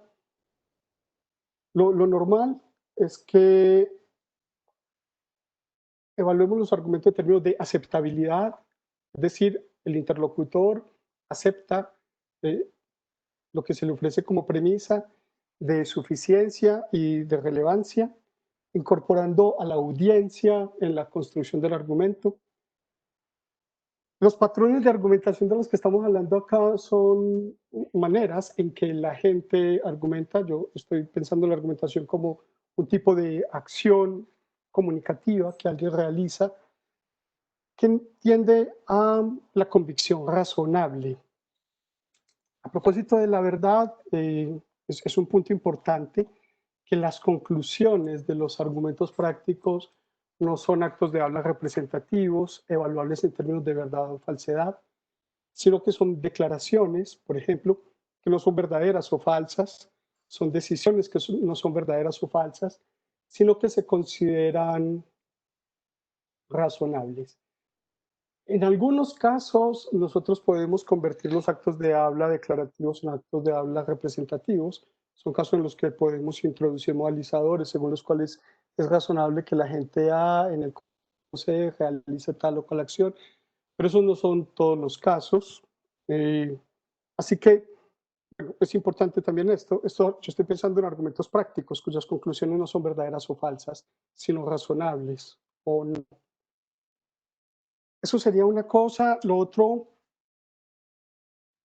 creo que más que, bueno, yo quizás no debí sugerir, si acaso sugerí que había una analogía entre el razonamiento del médico con un individuo y el razonamiento político, porque el individuo es un individuo y la comunidad política no es un individuo.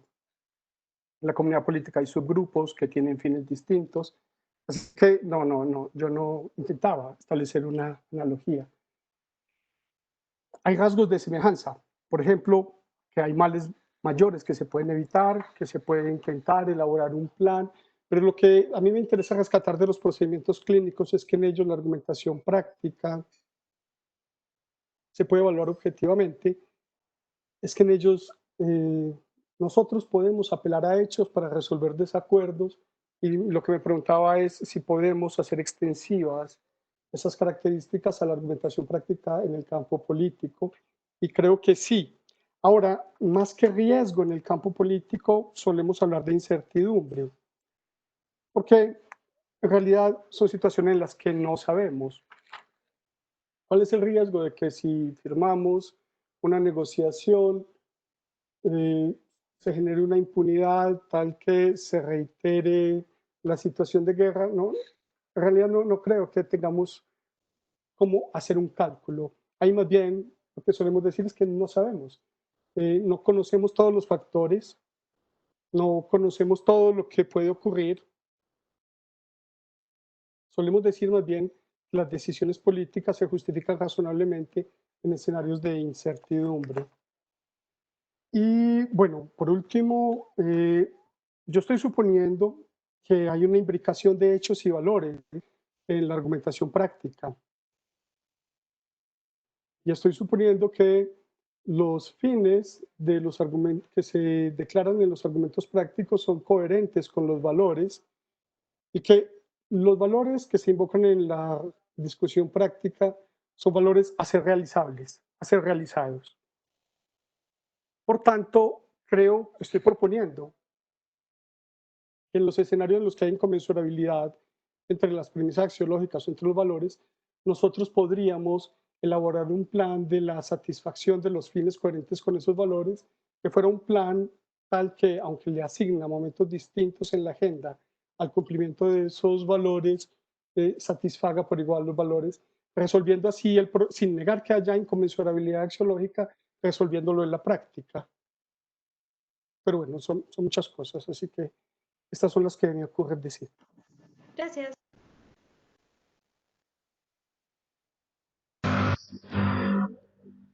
Muy bien, seguimos con Dubian. Nos pidió la palabra. Adelante. Gracias, Daniel. Buenas tardes, Yulder. ¿Me escuchas bien? Sí, Dubian, buenas tardes. Yulder, yo tengo una pregunta fundamentalmente aclaratoria y es en relación con la distinción que estás usando operativamente entre la toma de decisiones en el nivel individual o en relación con los individuos y la deliberación grupal. Y mi pregunta es si por deliberación grupal tienes en mente lo mismo que tienen en mente Joseph Petit o Margaret Gilbert. Y si eso es el caso, o incluso si tienes en mente algo distinto cuando estás hablando de deliberación grupal, ¿en qué te sirve esa noción para pensar la resolución de los desacuerdos en contextos argumentativos que involucran la consideración de valores o de premisas axiológicas? Ok, gracias, Dubian.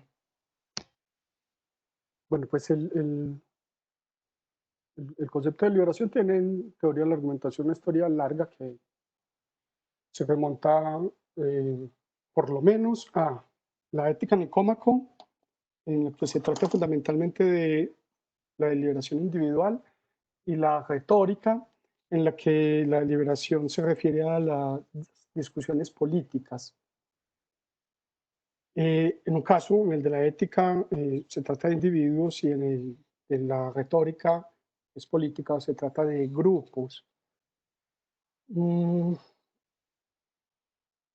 Douglas Walton y Eric Krave, en su esfuerzo por clasificar tipos de diálogos argumentativos, han usado también la palabra deliberación, que es muy usual pues, en argumentación política, pero ellos, en una teoría más general, la han usado para referirse a situaciones en las que al menos dos individuos que están en una situación que desde el punto de vista de sus valores estiman como problemática, se preguntan qué podrían hacer. Y esto generaría una discusión en la que al principio no hay un desacuerdo, sino un problema.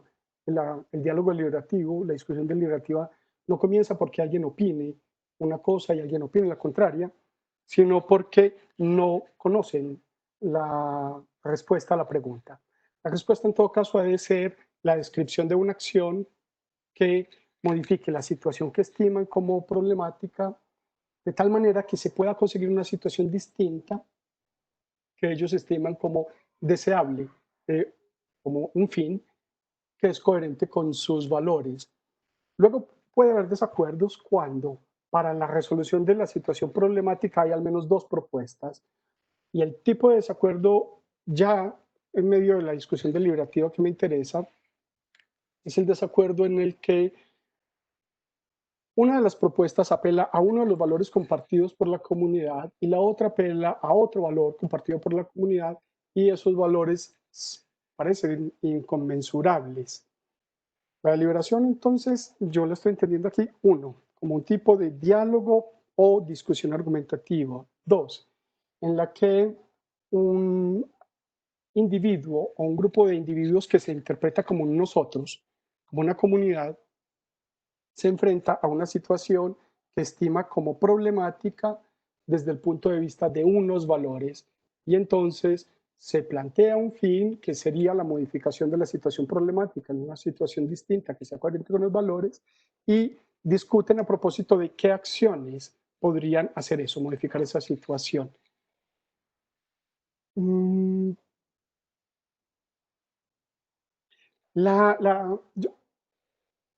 La manera en que Margaret Gilbert entiende la deliberación es, digamos, hay puntos de contacto con la teoría de la argumentación, al menos en su esfuerzo por hacer relevante la noción de compromiso y su idea de que hay un compromiso colectivo.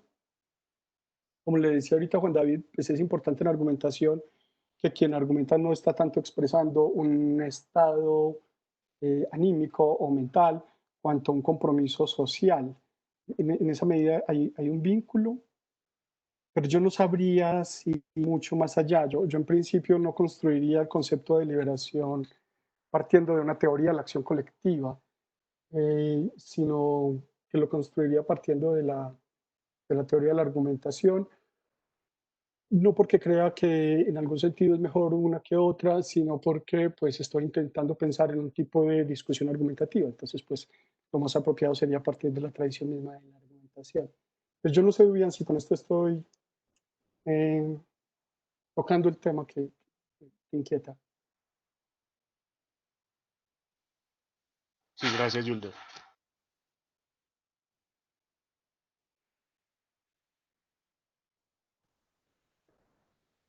Todavía nos queda tiempo para la réplica de Carlos, entonces Carlos puede usar el tiempo.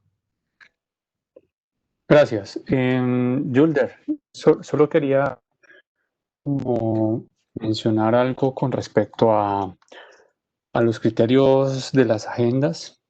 Me quedé pensando, pues, dejaste un poco el asunto abierto y me quedé pensando en que la determinación de esos criterios para las agendas puede estar de alguna manera condicionado al tipo de agenda que se realice. Y estoy pensando específicamente en la distinción que hace Cabay y Woods entre agendas prácticas y agendas teóricas, en el que la diferencia entre lo práctico y lo teórico aquí se debe entender en términos de el tiempo y el esfuerzo invertidos para lograr un propósito fundamental.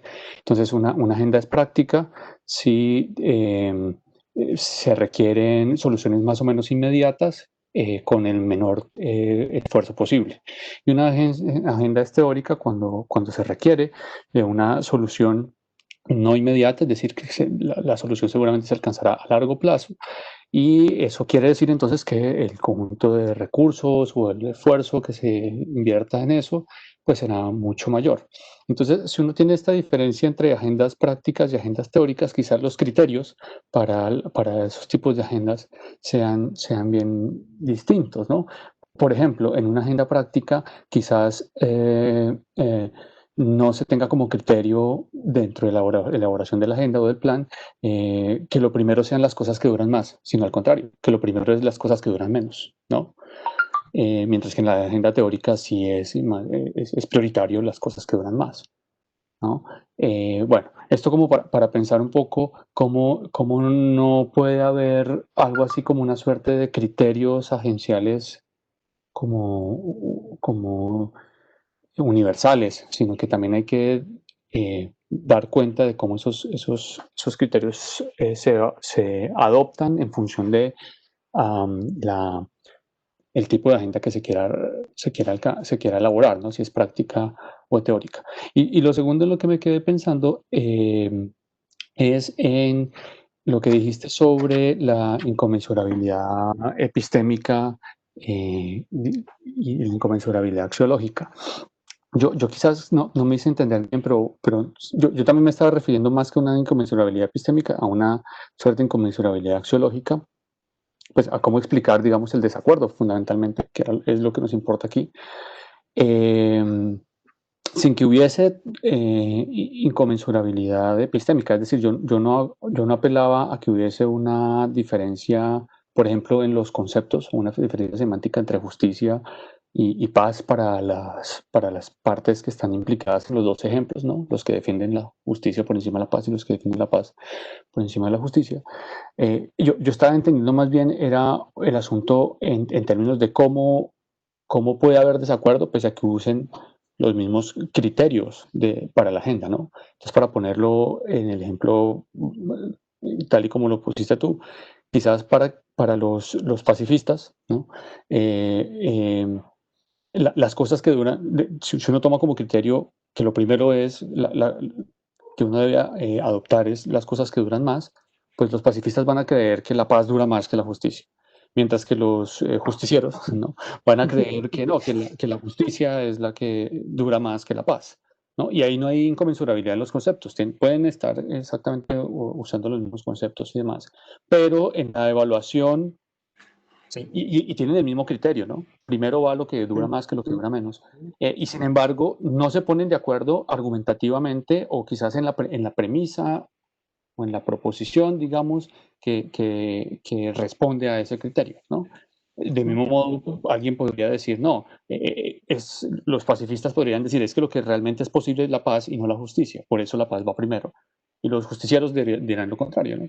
Lo que realmente es posible es la justicia y lo que es duradero es la justicia, mientras que la paz se quiebra fácilmente y en realidad es una utopía, es un sueño, etcétera, etcétera.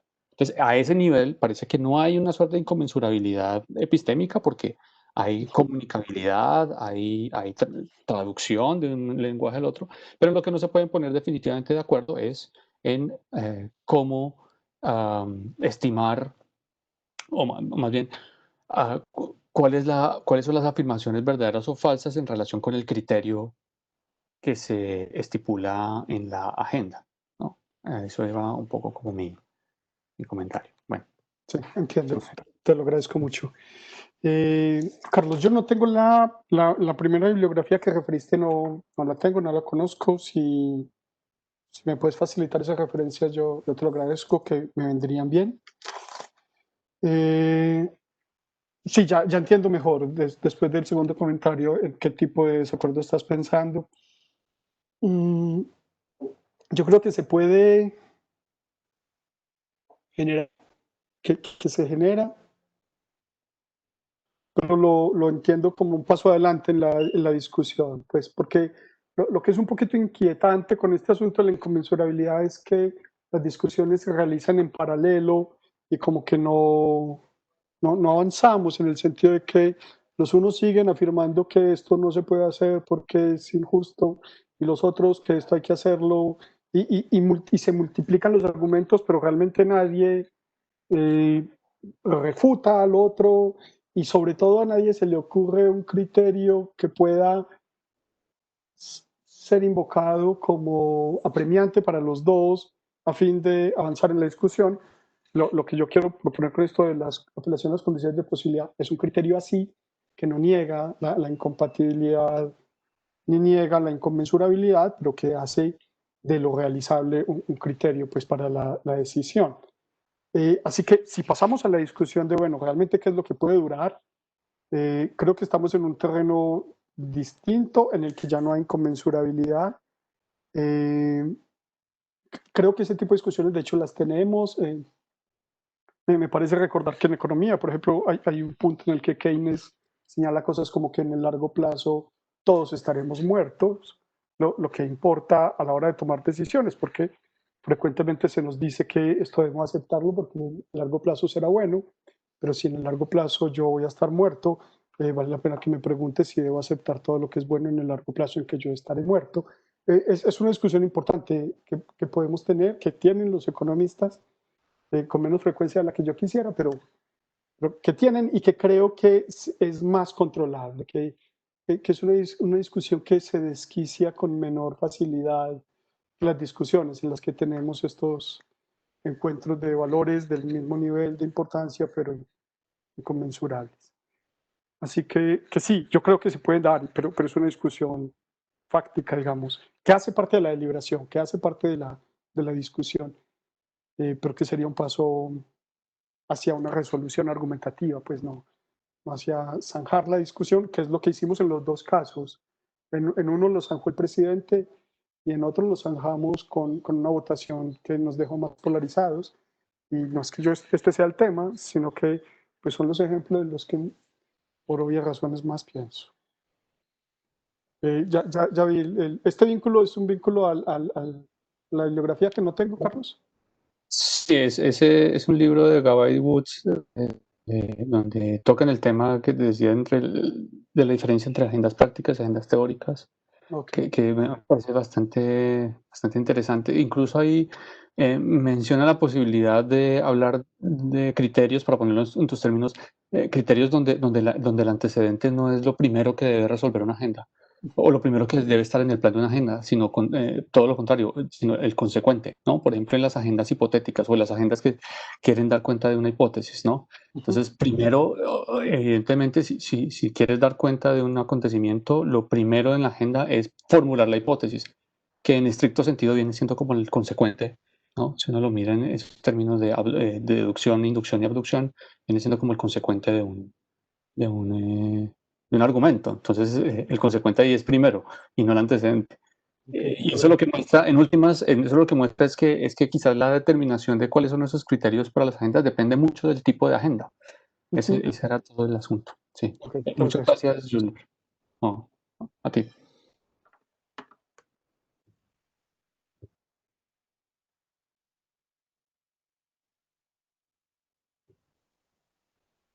Podríamos hacer alguna última pregunta. Bueno, parece que Martín escribe algo en el chat. Si Martín quisiera animarse a discutirlo, lo podemos, pues tenemos tiempo. Hola, buenas tardes.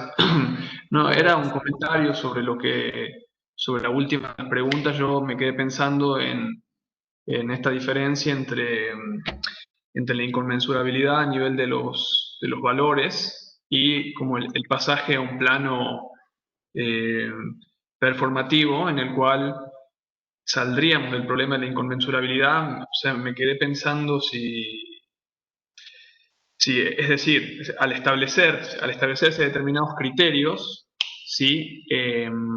Por ejemplo, si tenemos dos criterios como la paz y la justicia, o sea, al establecerse como criterio que hay que elegir el que tenga mayor durabilidad, si no, ya ahí no podemos determinar empíricamente, a través de datos empíricos, cuál de los dos puede tener mayor durabilidad. Es decir, ahí no estaríamos esquivando el problema, saliendo del problema de la inconmensurabilidad de los valores. Pero primero si es que aceptamos, ¿no? Si aceptamos ese criterio. Tenemos, digamos, el primer problema de determinar si aceptamos el criterio de que hay que elegir el que dure más, o por ejemplo, en el caso del médico, solamente como ejemplo, lo que produzca menos daño. Si podemos aceptar un criterio, creo que ahí podemos salir del problema de la inconmensurabilidad apelando a ciertos ciertos datos o evidencia empírica que nos permita, en una discusión argumentativa, establecer qué posibilidad de la agenda se adecua mejor a este criterio. Sí, Martín, yo estoy de acuerdo. Yo creo que, pues teóricamente hay un punto importante y es, hay que ver qué criterios le pueden permitir a uno establecer los lugares en la agenda de la satisfacción de los valores. Hay que preguntarse si eso se puede hacer en general, ese sería el mejor de los escenarios, o si hay que hacerlo caso por caso. Y está la dificultad de que si hay que hacerlo caso por caso, pues cada uno calculará el modo en que repercutirá en su posición en la discusión, la elección de un criterio particular, y eso pues va a ser una prolongación de la discusión. Hay todo un abanico de posibilidades que son complejas, pero yo creo, como me parece que cree usted, que, que una vez que tengamos unos criterios, pues la discusión es una discusión empírica que se resuelve con información fáctica. Por ejemplo, pues está la historia política, pero no solamente está la historia, sino que también está la tradición del país o de la comunidad en cuestión, que se preguntará en el pasado cuál es el criterio, que no el valor, sino el criterio con el que se han tomado las decisiones, cuáles son los que mejor se adecúan a la comunidad. Y sí creo que es una discusión pues, fáctica que se puede resolver empíricamente, como usted señala. Y por eso creo que es urgente, pues como que si esto tiene sentido, si tiene sentido pensar en que la apelación a la agenda puede resolver los problemas de inconmensurabilidad axiológica, pues entonces importa intentar determinar cuáles serían los criterios para establecer un lugar en la agenda. Yo pues estoy de acuerdo con usted. Gracias.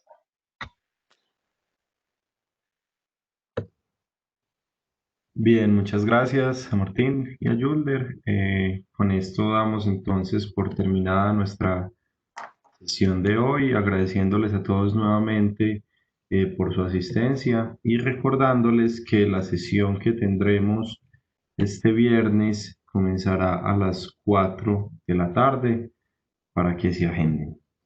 No siendo más, les deseo buena tarde a todos y muchas gracias. Muchas gracias a todos y a todas. Muchas gracias. Gracias, Gracias, hasta Hasta luego. luego.